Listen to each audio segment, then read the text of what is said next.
आचार्य श्री विद्यासागर जी महाराज की स्मृतियों को चिरस्थायी बनाए रखने के लिए प्रथम समाधि दिवस पर मंगल चरण स्थापित।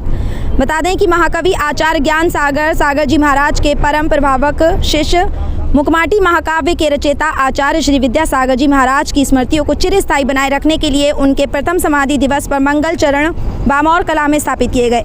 यह चरण सप्त धातु के हैं और 24 इंच के हैं। इन चरणों को 108 नगरों के सौभाग्यशाली परिवारों को प्राप्त होगा। इस अवसर पर पार्श्वनाथ दिगंबर जैन मंदिर बामौर कला में ब्रह्मा सुषमा दीदी एवं समस्त सिंगई परिवार को मंगल चरण स्थापित करने का सौभाग्य प्राप्त हुआ।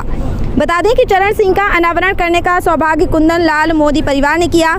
इस शुभ अवसर पर नगर में विराजमान मुनिश्री 108 निरापद सागर जी महाराज का सानिध्य प्राप्त हुआ। मुनिश्री ने अपने गुरु चरणों की वंदना की। साथ ही बता दें कि समस्त जैन समाज ने चरणों की आगवानी पर घर घर रंगोली व आरती की।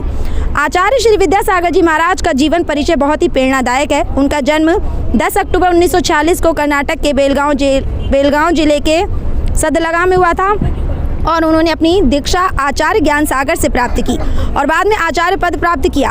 उनकी रचनाएं हिंदी, संस्कृत और अंग्रेजी में हैं। उन्होंने मुखमाटी महाकाव्य की रचना की जो एक प्रसिद्ध काव्य कृति है। विभिन्न संस्थानों में यह स्नातकोत्तर के हिंदी पाठ्यक्रम में पढ़ाया जाता है। आचार्य श्री विद्यासागर जी महाराज की समाधि 18 फरवरी 2024 को डोंगरगढ़ के चंद्रगिरी पर्वत पर रात 2:30 पर समाधि ले ली थी और देह त्याग दी थी और पंच तत्व में विलीन हो गए। इस अवसर पर केंद्रीय सरकार द्वारा पूज्य आचार्य श्री का 100 रुपये का सिक्का जारी किया गया। साथ ही मूक माटी महाकाव्य को रजत पत्र पर अंकित कराया गया है। राष्ट्रहित चिंतक आत्मशिल्पी संत श्रोमणी आचार्य विद्यासागर जी महाराज जी की समाधि 2024 में डोंगरगढ़ में हो गई थी।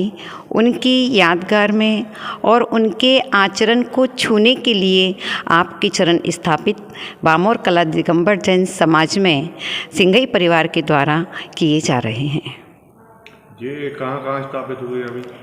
अभी 108 चरण बने हैं और श्रद्धालु श्रावकगण अपने अपने नगरों में इन चरण को स्थापित करने के लिए लेकर के गए हैं। बामौर कला में प्रथम है? जी हाँ, बामौर कला में आचार्य महाराज के ये प्रथम चरण है और इसके पूर्व भी किसी आचार्य महाराज के चरण स्थापित यहाँ पर नहीं हुए हैं।